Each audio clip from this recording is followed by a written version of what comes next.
지난주부터 우리가 예정론에 대해서 생각을 해보고 있습니다. 지난주에 깔뱅이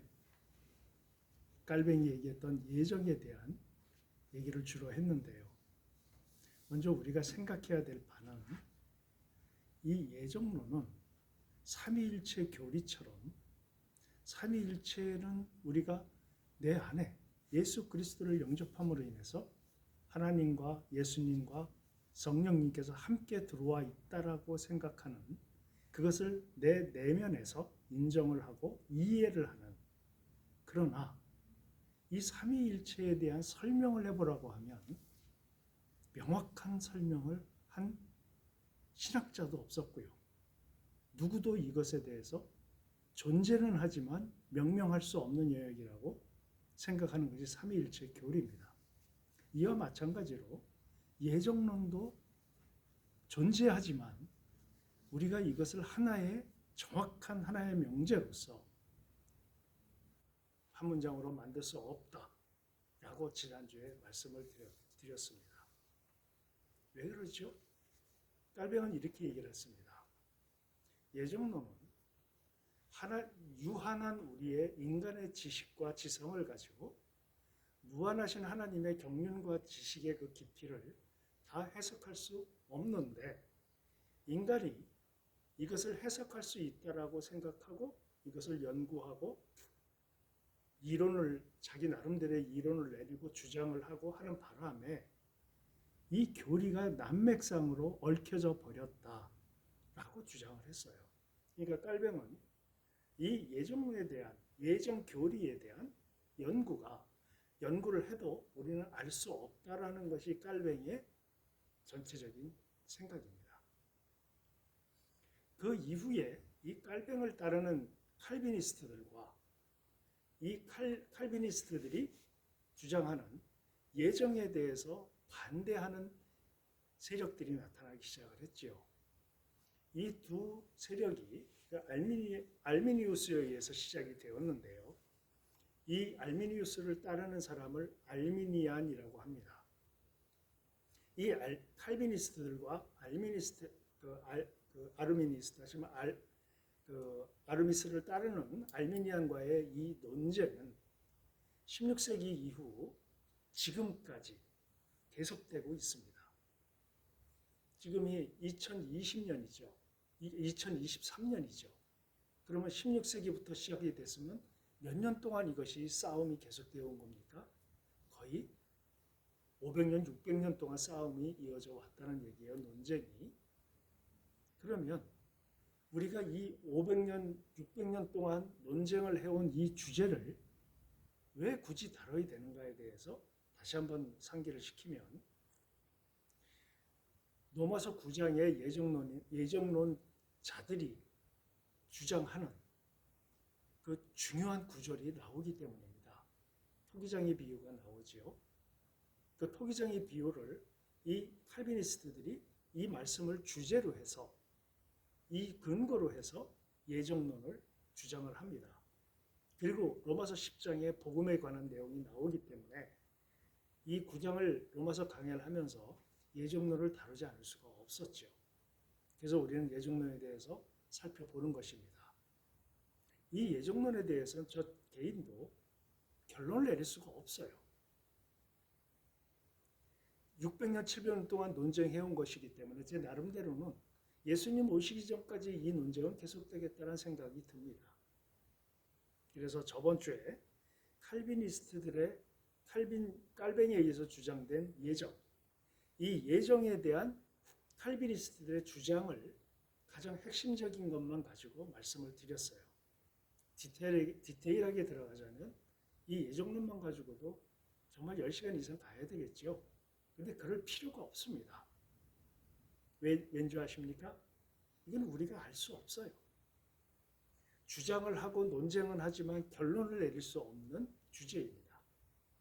그렇기 때문에 우리는 이러한 칼비니스트들의 주장은 이러하고 알미니안주의자들은 이렇게 주장을 한다. 그리고 이것을 중재하려고 했던 웨슬레의 주장도 우리가 알아봄으로 인해서 우리가 나름대로 하나님이 나에게 주신 예정에 대한 어떤 정의랄까 나름대로의 교훈을 삼고 나름대로 가지고 있는 정도만 돼도 전 충분하다고 생각을 합니다. 그래서 저번 주에 깔뱅에 대한 칼비니스트들의 주장을 아주 중요한 것만, 핵심적인 것만 말씀을 드렸어요. 그럼 오늘은 알미니안주의자들의 주장을 우리가 좀 살펴보면서 왜 반대로 논쟁이 일어나는가에 대한 구분을 한번 해볼 필요가 있는 것 같고요. 그 다음에 웨슬레가 중재하려고 했던 내용은 무엇이었는가 이 부분을 살펴보면서 우리가 나름대로 그 예정에 대한 이것이 예정인지 나에게 예정론인지를 분간할 수 있는 시간이 되었으면 합니다. 칼비니스트들이 주장을 하는 이 아주 그 핵심적인 내용이 있어요. 칼비니스트들이 주장하는 5대 강령이란 것이 있습니다. 5가지 주장. 이 장로교는 이 칼비니스트들이 주장하는 5대 강령을 신앙의 기초로 삼고 신학적 여러 가지 것들을 이루고 저서를 만들고 주장을 하고 해왔습니다. 이 5대 강령을 칼비니스트들이 주장하는 내용을 저번 주에는 한두 개만 말씀을 드렸습니다만 이 알미니안들의 이 5가지를 반박하는 알미니안 5대 강령이 또 있어요.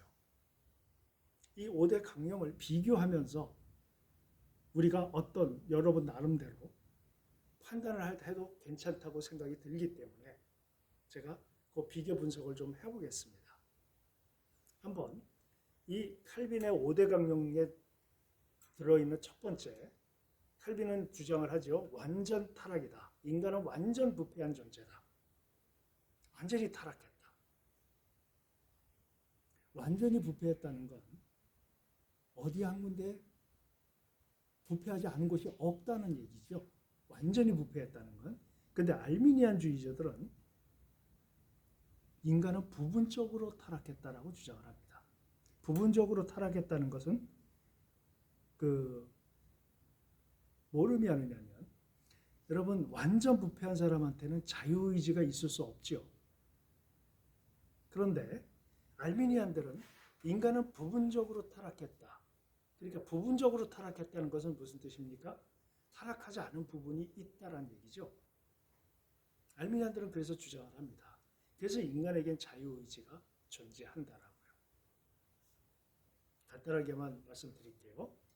두 번째는 하나님의 절대 선택이다.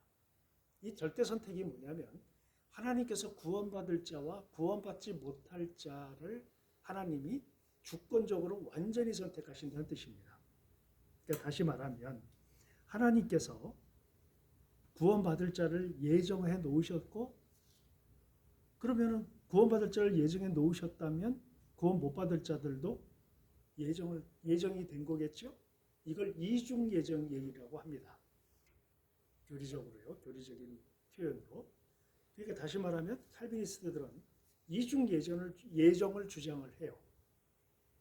인간은 구원받을 자와 구원받지 못할 자를 선택을 하나님은 절대적으로 해놓으셨다. 이거는 하나님의 주권이다 라고 주장을 해요. 근데 알미니스트들은 조건적 선택이라고 얘기를 합니다. 어떤 조건이냐? 이걸 알미니스트들은 예지예정이라고 합니다. 예지예정. 절대예정과 예지예정의 차이는 뭐냐면 예지예정은 하나님이 이렇게 인간들을 쭉 보십니다. 보시고 쟤는 쟤는 예수 그리스도를 믿고 영접할 자구나라고 이 하나님이 미리 아셨다는 얘기예요. 그런 자들을 예정하셨다는 겁니다. 차이를 아시겠습니까? 하나님은 일정한 특정한 어떤 사람들을 절대적으로 하나님의 절대 주권을 가지고 얘는 구원 못 받음이라고 하는 토기장이가 그릇을 귀 있을 것과 험했을 것을 구분하는 것처럼 하나님이 구분하신다는 것이 칼빈의 주장이고, 알미니안들은 하나님은 그렇게 인간을 구원받을 자를 선택하는 것이 아니라 예수님을 믿을 가능성이 있는 사람들을 미리 보시고 그리고 나서 그들을 예정하신 것이다. 차이가 여기에 있습니다. 다시 말하면 칼비니스트들은 구원은 전적인 하나님의 주권이고, 알미니안들은 인간이 구원받을 만한 그 어떤 조건들을 갖추고 있다라고 주장을 하는 것이에요. 그걸 하나님이 보시고 예정하셨다. 그래서 칼비니스트들은 절대 예정이라고 하고, 알미니안들은 예지 예정이라고 합니다. 그리고 칼비니스트들이 주장하는 세 번째는 제한적 속죄라고 하는데요. 제한적 속죄. 이게 뭘까요? 하나님은 인간의 구원받을 존재들을 이미 선택하셨고, 속죄하지 못할, 다시 말하면 구원받지 못할 사람들을 또 선택하셨다는 이중 예정이죠. 그러니까 속죄할 사람들, 속죄를 받을 사람들은 제한이 돼 있다. 한정적이다. 숫자가 전부가 아니란 뜻입니다. 그런데 알미니안들은 보편적 속죄를 얘기해요. 보편적 속죄는 하나님은 모든 인간들이 다 속죄하기를 원하신다는 뜻이에요. 모든 인간들이 다 속죄가 가능하다는 것이에요. 이것이 알미니안주의자들의 주장입니다. 그러니까 하나님이 구원받을 자를 제한적으로 속죄할 자들을 제한을 두셨는데, 깔뱅은 주장은 알미니안주의자들은 모든 인간들이, 모든 인류는 다 속죄할 수 있다 라고 인간의 의지에 속죄를 포함시킵니다. 그리고 네 번째, 불가항력적 은혜. 칼뱅이 주장한 불가항력적인 은혜라고 얘기를 하는데요. 이 얘기는 한 번 하나님께서 예수 그리스도를 믿도록 예정한 사람들은 무조건적으로 하나님을 믿게 돼 있고요.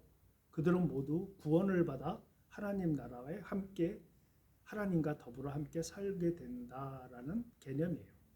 이거를 불가항력적 구속이라고 합니다. 불가항력적 선택, 불가항력적 은혜. 그러니까 예수님을 믿은 사람들은 결코 하나님께서 구원을 이루도록 절대적으로 그 구원을 완전히 완성시키셨다, 이런 개념입니다.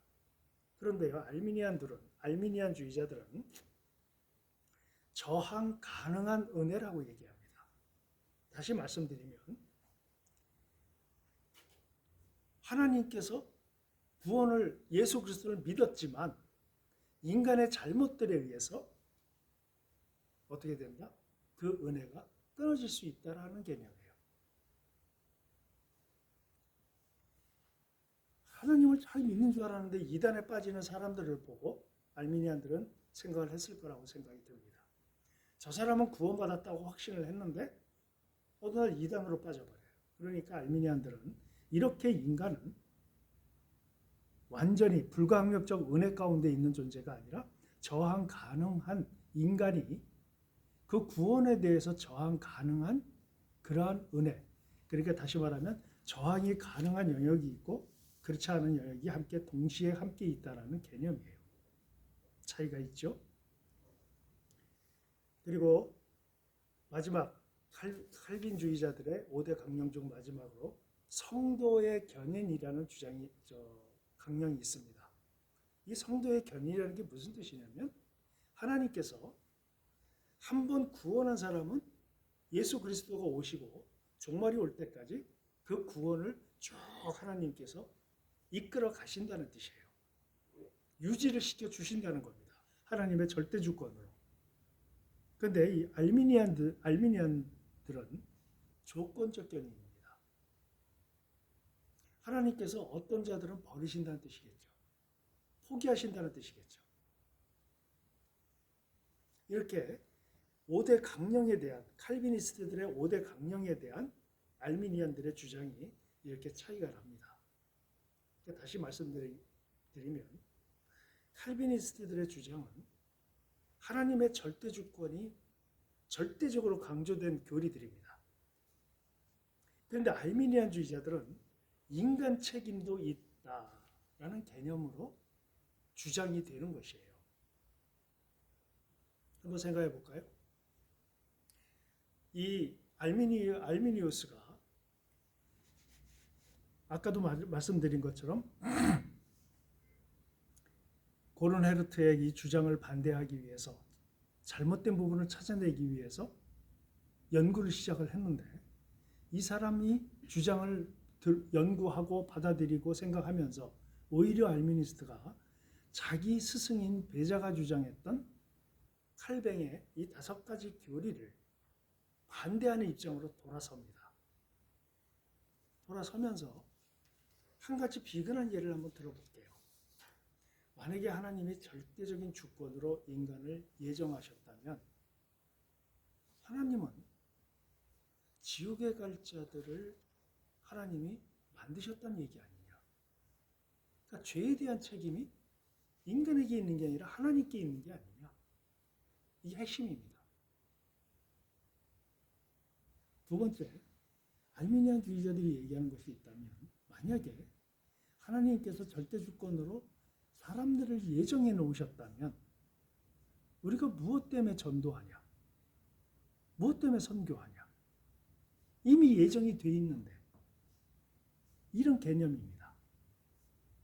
여러분이 이 알미니안 주의자들의 복잡한 교리를 다 알 필요가 없어요. 핵심적으로 이 2가지만 알면 됩니다. 하나님이 죄를 만드는 존재냐? 하나님이 지옥을 만드셨냐? 그렇다면 하나님은 자비로운 하나님이 아니지 않느냐? 그렇다면 하나님은 누구는 선택하시고 누구는 선택하지 않았다면 공평하신 하나님이 아니지 않느냐? 도저히 받아들일 수 없다. 이런 개념이에요. 이렇게 주장을 하는 겁니다. 그런데 칼비니스트들은 하나님이 절대 주권을 가지셨기 때문에 인간은 그렇게 얘기할 자격이 없다는 것이에요. 하나님이 선택하셨다면 그렇게 하는 겁니다. 그게 옳다는 것이에요. 전제가 뭐죠? 하나님은 토탈 사랑이시고 하나님은 완전 선하신 분이다. 완전 사랑이시고 선하신 분이 그렇게 결정을 하셨다면 우리가 이해할 수 없는 그 어떤 것이 있는 것이다. 이게 칼비니스트들의 주장입니다. 그래서 토기장의 비유를 통해서 얘기를 하죠. 야, 어떻게 그릇이 토기장이가 나를 이렇게 만들었느냐고 주장할 그 자격이 있느냐? 로마서 9장을 봐라. 이렇게 표현을 하는 것입니다. 그런데 우리가 성경을 여러 번 읽어보면서 나름대로 이제 다음 주에는 제가 이해한 예정론에 대한 것을 함께 나누겠습니다만, 여러분이 오늘 이 2 칼비니스트들과 알미니안주의의 이 주장을 여러분이 이제 들으셨습니다. 핵심적인 내용은요. 이것만 아셔도 돼요. 이게 전부 700년 동안 이어온 수많은 연구와 저서와 이 각자의 주장을 이 2가지 범주에서 그렇게 벗어나지 않습니다. 하나님의 절대 주권이냐, 인간이 할 영역이 있느냐, 이 논쟁이에요. 우리가 하나님의 절대 주권으로 가자면 인간은 그걸 논할 자격이 없다. 하나님께서 절대 주권을 가지셨기 때문에 그렇다. 이게 칼비니스트들의 주장인 반면에, 그렇다 한다면 인간이 아무것도 할 게 없다면 우리가 흔히 하는 얘기로 우리가 로봇이냐, 하나님은 우리를 로봇으로 만드셨느냐, 이렇게 주장을 하는 것입니다. 이게 핵심이에요. 복잡하게 생각하지 마십시오. 더 들어가도 이 2가지 큰 핵심, 하나님의 절대 주권에 의한 5가지의 강령, 그리고 이 알미니안들은 5가지 강령을 통해서 하나님과 인간의 어떤 같이 행해 가는 그 과정, 하나님의 절대 주권을 강조하는 칼비니스트들과 인간의 역할을 강조하는 알미니안주의의 끝없는 논쟁과 투쟁이고 지금까지 이어져 내려오는 것이고, 그 어떤 사람도 이 부분을 해결을 하지 못했습니다. 이걸 중재한 사람이 있어요. 중재하려고 노력한 사람이 있습니다. 그 사람이 바로 웨슬레입니다. 감리교를 창시한 이 웨슬레는 여러분은 아시다시피 웨슬레 이 감리교에서 주장을 합니다. 웨슬레는 알미니안주의자가 아니라고요. 알미니안주의하고도 다릅니다. 웨슬레는 끝없는 논쟁이 이어져 온 이 두 논쟁 중에서 이걸 중재하려고 애를 썼던 사람이에요. 그리고 체험이 많았던 사람입니다. 신앙적 체험. 웨슬레의 신학은 거의 웨슬레의 체험을 통해서 나왔다고 주장을 합니다. 이건 무슨 뜻일까요? 여러분이 우리가 어떤 하나의 이론을 실질적으로 체험을 했다면 그것은 자기화되고 자기 명제화됩니다. 웨슬레는 그런 경험이 많았던 사람이에요. 그래서 이 웨슬레가 이 5가지 두 논쟁에 대해서 이렇게 얘기를 합니다. 이 웨슬레의 주장은 가만히 읽어보면 이 사람은 중재하려고 애를 썼구나라는 걸 알 수가 있었습니다.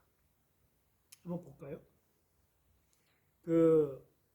완전 타락, 칼빈의 5대 강령 중에 첫 번째, 완전 부패. 이것을 웨슬레가 어떻게 얘기했을까요? 웨슬레는 칼빈의 주장을 따릅니다. 인간은 완전히 부패했다는 것이에요. 웨슬레는 이걸 인정을 합니다. 두 번째, 인간이 절대 선택, 하나님의 완전한 선택, 절대 주권에 의한 선택. 인간이 무엇을 하고, 인간이 구원받기 위해서 노력을 하고, 무엇을 해서 구원받을 조건을 갖추었기 때문에 하나님이 예정하신 것이 아니라 그냥 하나님이 절대 주권적으로 그를 선택을 하셨다. 이게 절대 선택입니다. 이것에 대해서 이 웨슬레는 뭐라고 주장을 하냐면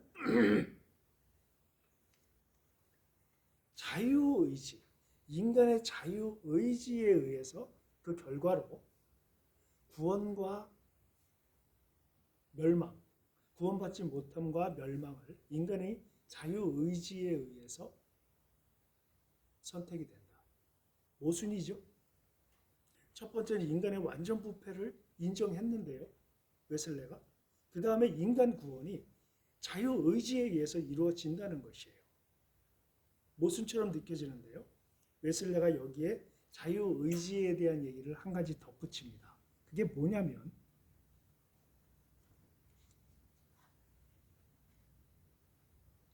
하나님께서 인간에게 자유의지를 가질 수 있는, 다시 말하면 하나님의 은총을 통해서 구원에 대한 주님을 영접하기 위한 그 의지를 가질 정도의 자유의지를 하나님이 은총으로 잠깐 주신다는 것이에요. 순간적으로 어느 영역이 되면 그 능력을 하나님이 예수 그리스도를 영접할 수 있는, 예수 그리스도를 하나님으로 볼 수 있는, 믿을 대상으로 볼 수 있는 그러한 존재로 인식할 수 있는 은총을 하나님이 잠깐 자유의지를 허락하신다는 것이에요. 이게 웨슬레가 타협한 것입니다. 자, 웨슬레가 칼빈과 알미니안과 웨슬레의 이 3가지 주장을 우리는 지금 알아봤어요. 이게 핵심입니다. 복잡해요. 아주 복잡해요. 예정론에 대한 주장하는 것, 논쟁들을 읽어보면 정말 복잡하고 힘듭니다. 그러나 핵심적으로 이 3가지만, 이 세 파의 주장이 핵심적으로 이것들이니까 여러분이 이것을 가지고 한번 분별해 보시기 바랍니다. 그래서 여러분이 이 3가지 중에 나는 알미니안주의자를 좀 이렇게 따라갈 수 있을 것 같다. 그런데 어딘가 모르게 예정론에 대한 이 칼비니스트의 주장을 또 벗어날 수도 없을 것 같다. 웨슬레의 이 중재는 과연 어떻게 생각해야 될 것인가? 복잡한 문제예요. 제가 IQ가 모자라서도 아니고 어떤 성경을 보는 시각적인 부분에 있어서 뭔가 질이 떨어져서도 아니고 여러분 모두가 그렇습니다. 왜 이것을 결론을 못 내릴까요? 저는 이 부분에 있어서 결론을 못 내리는 이유는 우리가 삶을 살면서요, 기독교 신앙을 가진 대부분의 예수 그리스도를 하나님의 아들로, 우리의 메시아로, 우리의 왕으로, 우리의 선지자로 그 예수 그리스도의 삼중직을 내면화시킨 사람들은 이 예정에 대한 얘기를 우리는 어느 정도 인정을 합니다. 다음 주에 우리가 디테일하게 살펴볼 겁니다만, 구약서부터 신약까지 예정에 대한, 하나님의 절대 주권에 대한 예정적인 해석이 상당히 많이 나옵니다. 성경을 통해서 우리가 살펴볼 거예요.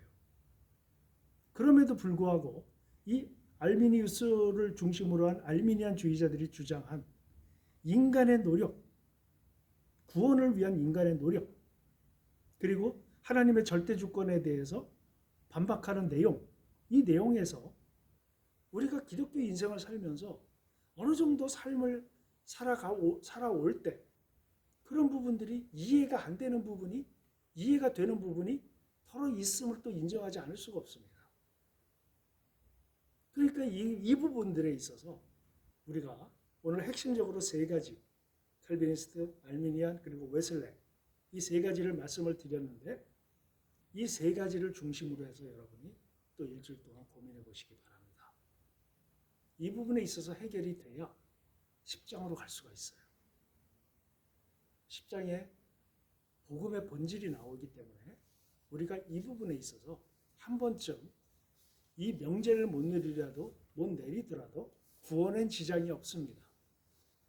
그러니까 이거 못 내리면 내가 구원 못 받은 거 아닐까, 또 이런 오해를 하지 마시고, 예수 그리스도가 하나님의 아들이시며 나를 위해서 십자가의 고통을 받으시고 돌아가시고, 그리고 부활하셔서 우리의 왕으로, 우리의 메시아로, 또 우리의 선지자로 우리 앞에 우리를 이끌어가고 계신다는 그 사실을 믿고 예수님을 영접한 사람들이라면 이 예지 예정이냐 절대 예정이냐 하는 이 부분에 대한 구체적 지식이 없어도 아무 문제가 없습니다. 예정론에 대한 여러분이 나름대로의 고민을 한 일주일 정도 하시고, 다음 주에 한번 우리가 예정론에 대해서 우리가 어떠한 자세를 가지고 살아가야 될지에 대한 깊은 논의를 해보겠습니다. 수고하셨습니다.